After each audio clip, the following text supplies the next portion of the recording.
اعوذ باللہ من الشیطان الرجیم، بسم اللہ الرحمن الرحیم۔ معزز ناظرین السلام علیکم۔ میں AQ چنگاری چینل کی جانب سے آپ کو خوش آمدید کہتا ہوں۔ معزز ناظرین، اس زمین پر اربوں انسان جی رہے ہیں اور سب کے پاس ہی کم یا زیادہ عقلی استعداد موجود ہے۔ ایک مشہور فلسفی کا قول ہے کہ انسان پر اس سے بڑی کوئی مصیبت نازل نہیں ہو سکتی کہ وہ عقل و خرد کی مخالفت کرنے لگے۔ انسان اور جانور میں بنیادی فرق ہی عقل کا ہے۔ قرآن بھی سب سے بدترین جانور انہی انسانوں کو قرار دیتا ہے جو اپنی عقل سے کام نہیں لیتے بلکہ دوسروں کی اندھی تقلید کرتے چلے جاتے ہیں۔ یہ عقل ہی ہے جو انسان میں ہر شے کی اصل حقیقت تک پہنچنے کا تجسس پیدا کرتی ہے۔ انسان کو بے شمار قسم کی مخلوقات، رنگا رنگ صورتیں، وسیع عریض کائنات، سورج، چاند، ستارے نظر آتے ہیں۔ انسان خود اپنے وجود پر بھی غور کرتا ہے اور اس طرح بہت سے بنیادی سوالات اس کے ذہن میں پیدا ہوتے ہیں۔ کیا یہ کائنات خود بخود پیدا ہو گئی؟ کیا یہ ہمیشہ سے یوں ہی چلی آ رہی ہے؟ انسانوں سے انسان پیدا ہوتے ہیں، روزانہ کتنے پیدا ہوتے ہیں اور کتنے ہی مر بھی جاتے ہیں۔ یہ سلسلہ کب سے چلا آ رہا ہے؟ کیوں چل رہا ہے اور کب تک چلتا رہے گا؟ کیا اس سب کے پیچھے کوئی مقصد یا منصوبہ ہے؟ جو انسان مر جاتے ہیں کیا وہ ہمیشہ کے لیے فنا ہو جاتے ہیں؟ اگر اس ساری کائنات کو کسی خدا نے تخلیق کیا ہے تو وہ کہاں ہے؟ اسے خود کس نے تخلیق کیا؟ کیا وہ اب بھی زندہ ہے؟ کیا ہماری زندگی سے اس کا کوئی تعلق بنتا ہے؟ معزز ناظرین، یہ کائنات انسان کی آمد سے بھی بہت پہلے سے موجود چلی آ رہی ہے۔ 1920 سے قبل تک کائنات کے کسی خالق کا تصور یا کائنات کی تخلیق کا تصور اس وقت کے اہل سائنس کے نزدیک ایک جاہلانہ تصور تھا۔ ان کے نزدیک مادہ پرستی ہی سائنس کی بنیاد تھی، یعنی مادہ ہی وہ واحد شے ہے جو کائنات میں وجود رکھتی ہے۔ کائنات ہمیشہ سے ہے اور ہمیشہ رہے گی، کائنات لامتناہی ہے، کائنات کی کوئی ابتدا نہیں۔ اور اس تصور کی بنیاد دراصل قانون بقائے مادہ پر قائم تھی، law of conservation of mass. جب مادہ صرف ایک حالت سے دوسری حالت میں تبدیل ہی ہو سکتا ہے، معدوم یا فنا ہونا ممکن ہی نہیں، تو اس کا واضح مطلب ہی یہی نکلتا دکھائی دیتا ہے کہ پھر مادہ ہی ہمیشہ سے موجود چلا رہا ہے، صرف اپنی صورتیں حالتیں بدل رہا ہے اور مادہ ہمیشہ رہے گا بھی۔ اور جب ایسا ہے تو مادہ کسی بھی خدا کی تخلیق تو نہیں ہو سکتا۔ اگر کوئی خدا بھی ہمیشہ سے چلا آ بھی رہا ہے تو بھی ہمیشہ سے موجود مادے کو پیدا کرنے والا تو خدا نہیں ہو سکتا، دونوں ساتھ ساتھ چلے آ رہے ہیں۔ اس لیے تمام بڑے نامی گرامی سائنسدان اور فلسفی خدا کے وجود کے منکر اور دہریت کے علمبردار تھے۔ تاہم البرٹ آئن اسٹائن نے اپنے نظریہ اضافیت کے ذریعے ریاضی سے ثابت کیا کہ مادے کو توانائی میں تبدیل کیا جا سکتا ہے، E=mc²، اور سارا مادہ توانائی سے بھی وجود پذیر ہو سکتا ہے۔ فلکیات کی تاریخ میں 1920 کے بعد انقلابی دریافتیں ہوئیں جنہوں نے ثابت کر دیا کہ کائنات تخلیق کی گئی ہے۔ 1922 میں روسی طبیعیات دان الیگزینڈر فرائڈمین نے آئن اسٹائن کے عمومی نظریہ اضافیت کی روشنی میں کچھ حساب کتاب لگا کر بتایا کہ کائنات کی ساخت ساکن نہیں، ایک معمولی سا دھچکا بھی پوری کائناتی ساخت سکڑنے یا پھیلنے کے لیے کافی ہو سکتا ہے۔ فرائڈمین کی اس تحقیق کو بیلجیم کے فلکیات دان جیروسچس لیمیترے نے بھی تسلیم کیا اور اس کی تائید کی۔ لیمیترے نے مزید اضافہ کیا اور کہا کہ کائنات کا نقطہ آغاز تھا اور یہ اس طرح پھیل رہی ہے جیسے کسی چیز نے اسے پھیلنے پر مجبور کیا ہو۔ فرائڈمین اور لیمیترے کی تحقیق کو خاطر خواہ گرم جوشی سے نہیں لیا گیا بلکہ تقریباً نظر انداز کر دیا گیا، لیکن 1929 میں ایک مشاہداتی شہادت نے واقعات کا رخ بالکل موڑ دیا۔ معزز ناظرین، اس کائنات میں اربوں خربوں سورج موجود ہیں۔ اگر ہماری زمین کے سورج کی روشنی کو تیف سے گزارا جائے تو وہ 7 رنگوں میں تقسیم دیکھی جا سکتی ہے، لیکن اگر کسی ایسے سورج کی روشنی کو تیف سے گزارا جائے جو ہماری زمین سے دور ہوتا جا رہا ہو تو اس سورج کی روشنی تیف سے گزر کر جن 7 رنگوں میں بٹے گی ان میں سرخ رنگ نمایاں ہوگا۔ ستارہ جتنی تیزی سے ہم سے دور ہو رہا ہوگا سرخ رنگ بھی اتنا ہی زیادہ نمایاں ہوگا۔ ایڈون ہبل نامی امریکی سائنسدان کیلیفورنیا میں واقع ماؤنٹ ولسن رصدگاہ سے دور دراز ستاروں کا مشاہدہ کر رہا تھا۔ اس نے یہ حیرت انگیز بات محسوس کی کہ ان ستاروں سے آنے والی روشنی تیف کے سرخ کنارے کی جانب جھکی ہوئی ہے، یعنی ہم سے بہت دور کے فاصلے پر واقع ستارے ہم سے مزید دور ہوتے جا رہے ہیں۔ مزید یہ کہ جو ستارہ جتنا دور تھا اس سے آنے والی روشنی بھی اتنی زیادہ سرخی مائل تھی۔ یہ دریافت سرخ منتقلی ریڈ شفٹ کے نام سے مشہور ہو گئی۔ اس دریافت سے واضح نتیجہ اخذ کیا گیا کہ جو ستارہ ہم سے جتنی دور ہے اتنی تیزی سے ہم سے دور ہو جا رہا ہے، بہت جلد ہبل نے ایک اور اہم دریافت کی کہ ستارے صرف ہم سے ہی دور نہیں ہو رہے بلکہ وہ ایک دوسرے سے بھی دور ہو رہے ہیں، یعنی کائنات پھیل رہی ہے۔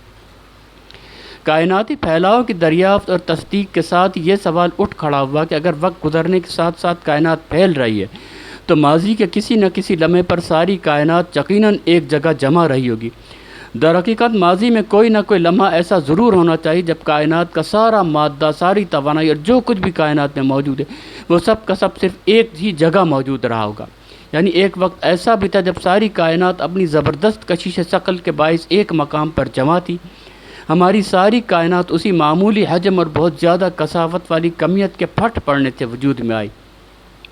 آج اسی عمل کو بگ بینگ کے نام سے جانا جاتا ہے، جس کی تصدیق بار بار کے مشاہدات سے ہو چکی ہے۔ بگ بینگ سے صدیوں پرانے اس خیال اور نظریے کی قطعی نفی ہو گئی کہ کائنات ہمیشہ سے موجود چلی آ رہی ہے، اور یہ ثابت ہو گیا کہ کائنات عدم سے وجود میں آئی ہے۔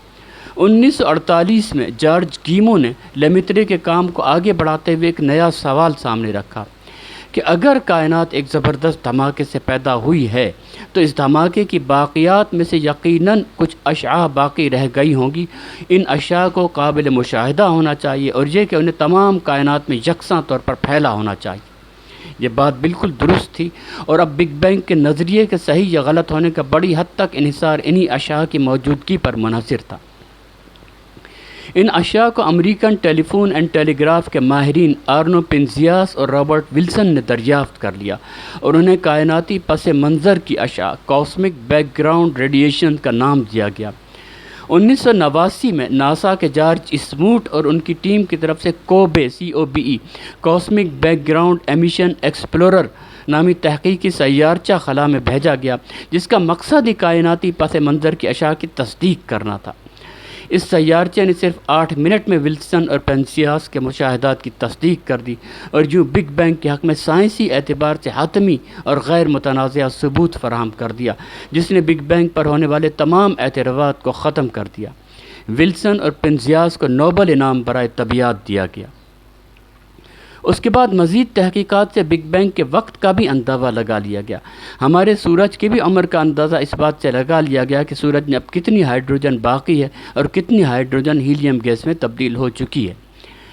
مادے اور کائنات کو ہمیشہ سے ماننے والے مادہ پرستوں کے لیے ایک اور چیز سخت خلجان اور الجھن کا باعث بنی ہوئی تھی، اور ان کے لیے اس بات کی کوئی بھی معقول توجیہ پیش کرنا بہت مشکل بلکہ ناممکن سا دکھائی دے رہا تھا کہ اگر کائنات ہمیشہ سے ہے تو سورج اور کائنات میں پائی جانے والی ساری ہائیڈروجن کو تو کب کا ہیلیم میں تبدیل ہو جانا چاہیے تھا۔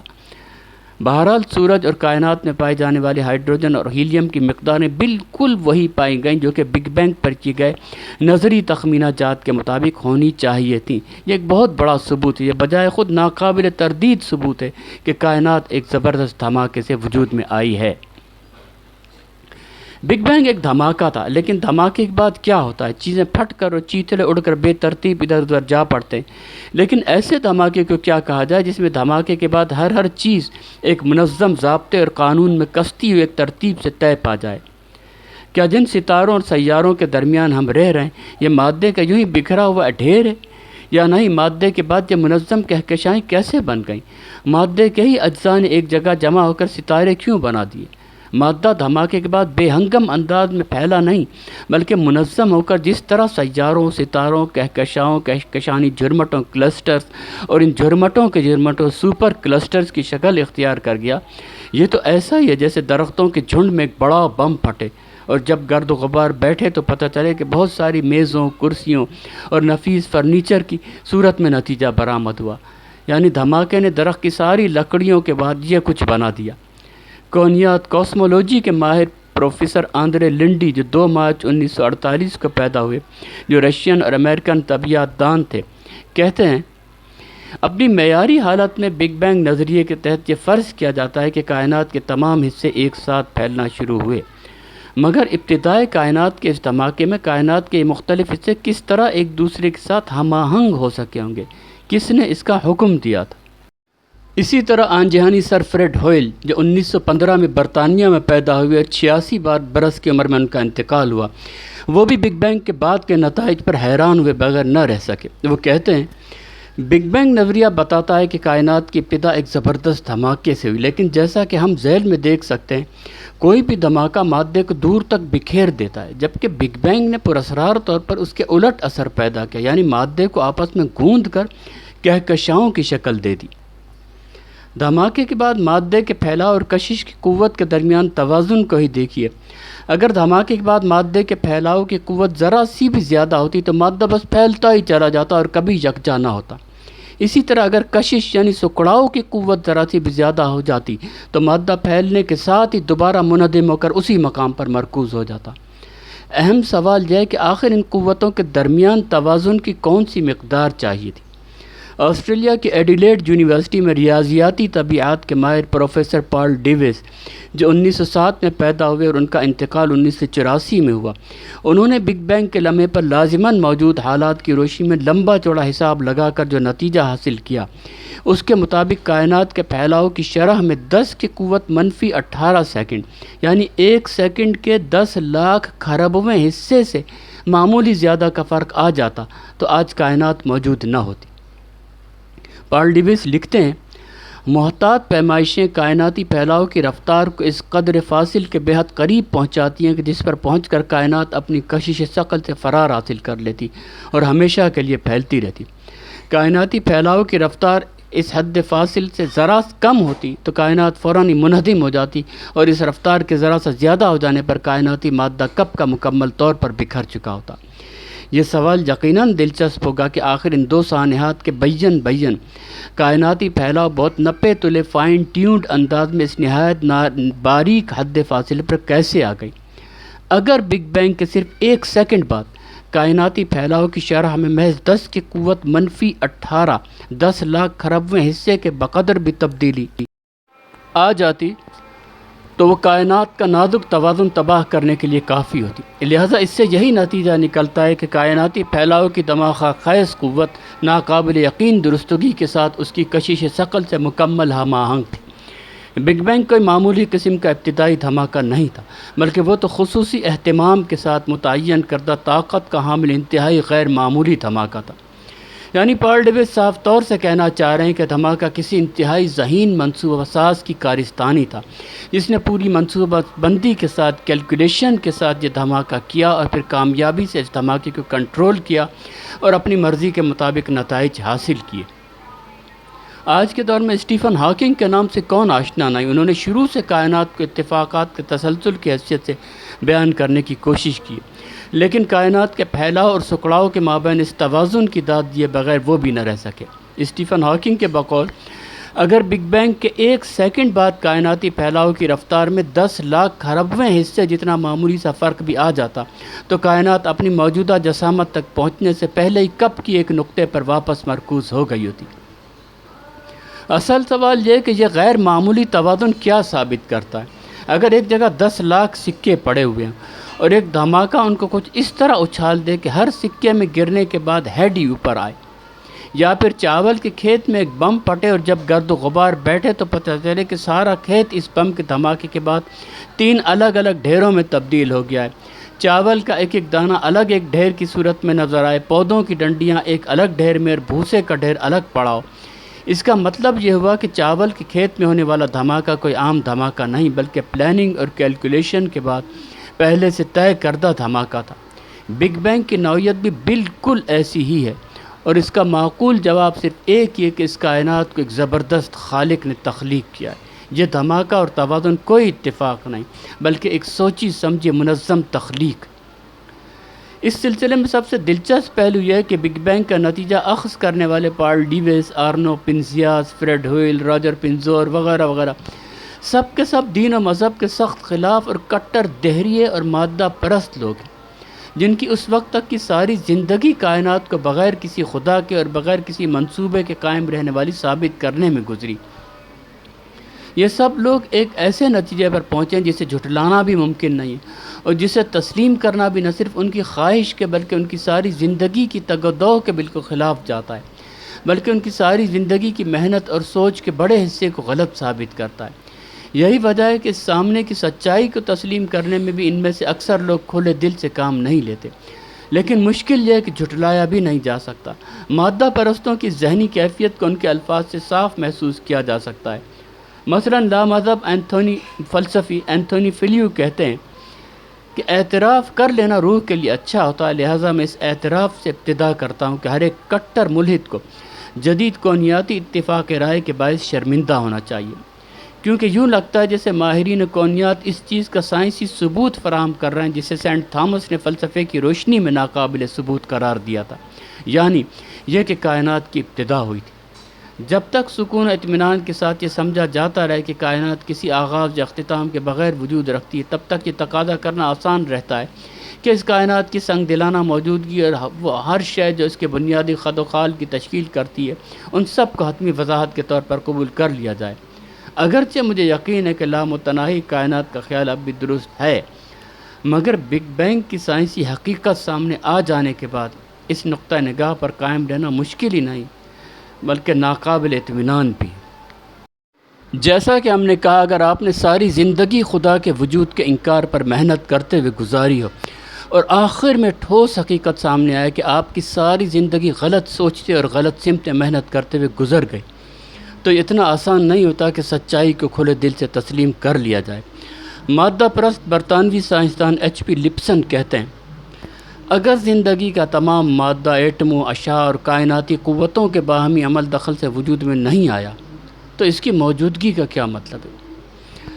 میرے خیال میں ہمیں لازماً یہ مان لینا چاہیے کہ تخلیق ہی واحد قابل قبول توجیہ ہے۔ میں جانتا ہوں کہ دوسرے طبیعت دانوں کے لیے از حد ناخوشگوار بات ہوگی جتنی خود میرے لیے، مگر ہم کسی بھی طور سے مسترد نہیں کر سکتے کیونکہ سائنسی سچائی اور تجرباتی شہادت اس کے حق میں۔ بس بگ بینگ نے ثابت کر دیا کہ اس کائنات کو ایک علیم و قدیر ہستی نے تخلیق کیا ہے۔ بدقسمتی سے ہمارے پر مسلسل دہریے اور شیطان صفت حکمران، منافق، دنیا پرست مولوی، کرپٹ اور جھوٹا میڈیا مسلط چلے آ رہے ہیں۔ عالمی شیطانی طاقتوں کا یہ ایجنٹ میڈیا کے ذریعے اصل سائنس لوگوں کے آگے پہنچنے ہی نہیں دے رہے بلکہ الٹا جھوٹ پھیلاتے چلے آ رہے ہیں۔ معزز ناظرین، سارے قرآن کو جب کمپیوٹر میں فیڈ کر کے حروف، الفاظ اور آیات وغیرہ کے اعداد و شمار پر نظر ڈالی گئی تو علم ریاضی کے ذریعے ثابت ہو گیا کہ قرآن ایک دائمی معجزہ ہے۔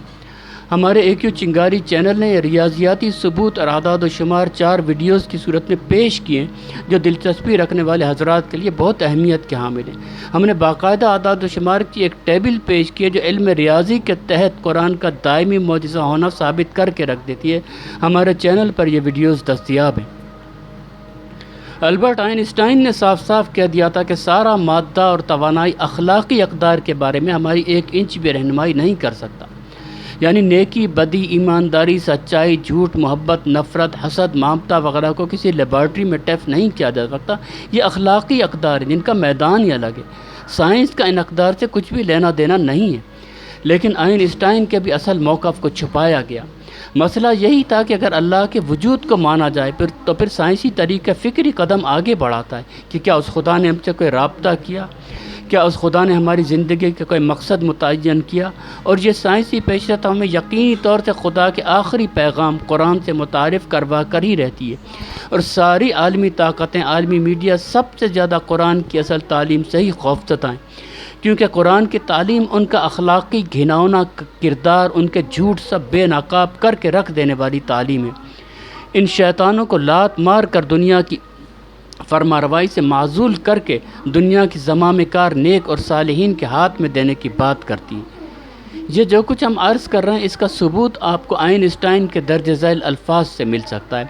پروفیسر آئنسٹائن کی کتاب out of my later years سے اقتباس پیش ہے کہ سائنس صرف یہ بتا سکتی ہے کہ کیا ہے، وہ یہ نہیں بتا سکتی کہ کیا ہونا چاہیے، اس لیے اقدار کی قیمت متعین کرنا سائنس کے دائرے سے باہر ہے۔ اس کے برعکس مذہب کا کام یہ ہے کہ وہ انسانی فکر و عمل کی قیمت متعین کرے۔ سائنس کے علم برداروں نے اکثر اوقات اس امر کی کوشش کی ہے کہ وہ سائنس کی روح سے اقدار کے متعلق قطعی فیصلہ نافذ کر دیں، یہ ان کی غلطی ہے، جس کی وجہ سے وہ مذہب کے خلاف محاذ قائم کر کے بیٹھ جاتے ہیں۔ سائنس کے نزدیک بس شے ہوتی ہے، اس کی دنیا میں آرزوؤں، اقدار، خیر، شر، نسب و لعن حیات کا کوئی وجود نہیں ہوتا۔ سائنس نہ تو اقدار متعین کر سکتی ہے، نہ پیدا کر سکتی ہے، اور نہ انہیں سینے میں داخل کر سکتی ہے۔ سائنس زیادہ سے زیادہ ایسے ذرائع فراہم کر سکتی ہے جن سے انسان مقصد حاصل کر لے، لیکن خود مقصد کا تصور و تعین صرف بلند ہستیاں کر سکتی ہیں۔ ہم نے تلخ تجربوں سے سیکھا ہے کہ معاشرتی زندگیاں کی گتھیاں تنہا عقل کی روح سے نہیں سلجھ سکتی۔ سائنس کی تحقیقات اکثر اوقات نوع انسانی کے لیے بڑی مہلک ثابت ہوئی ہیں۔ ان سے انسان کو طبعی زندگی میں آرام اور عشرت تو ضرور مل گئی، لیکن اس کی داخلی دنیا میں عجیب قسم کا کرب و اضطراب پیدا ہو گیا، جس سے وہ اپنے ٹیکنیکل ماحول کا غلام بن کر رہ گیا، اور اس سے بھی زیادہ کہ اسے خود اپنی تباہی کے لیے بڑے بڑے ہلاکت آفرین سامان مل گئے۔ پس اقدار تجربات کے بعد وضع نہیں کی جاتی، یہ مقتدر ہستیوں کی وساطت سے بذریعہ وحی ملتی ہیں۔ معزز ناظرین، اس تحریر سے ثابت ہوتا ہے کہ آئنسٹائن اللہ پر، وحی پر اور رسالت پر یقین رکھنے والا انسان تھا۔ اس کا صاف صاف کہنا یہی ہے کہ دنیا کا اخلاقی نظام وحی کے ذریعے عظیم انسانوں کو ملنے والی کتابوں کے احکام پر قائم کیا جانا چاہیے، لیکن آج ہم میں سے کس کس کو یہ پتہ ہے؟ معزز ناظرین، یہ بہت ہی اہم موضوع ہے اور ابھی ہمیں اس موضوع پر بہت کچھ کہنا ہے۔ اگلی ویڈیوز میں ہمیں یہ بھی جائزہ لینا ہے کہ اللہ خود کہاں سے آ گیا، سائنس اس بارے میں کیا کہتی ہے۔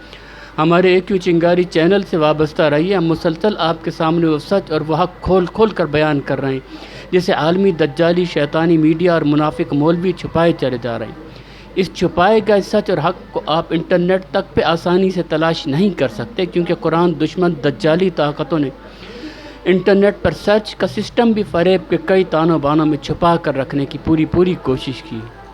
اے اللہ، ہمیں جو حق ہے اسے حق کے طور پر ہی دکھا اور اس کے اتباع کی توفیق عطا فرما، اور جو باطل ہے اسے باطل کے طور پر ہی دکھا اور اس کے اجتناب کی توفیق عطا فرما۔ ہمیں جہنم کی آگ سے بچا لے پروردگار، کے وہی اصل کامیابی ہے۔ آمین یا رب العالمین، وما علینا الا البلاغ المبین۔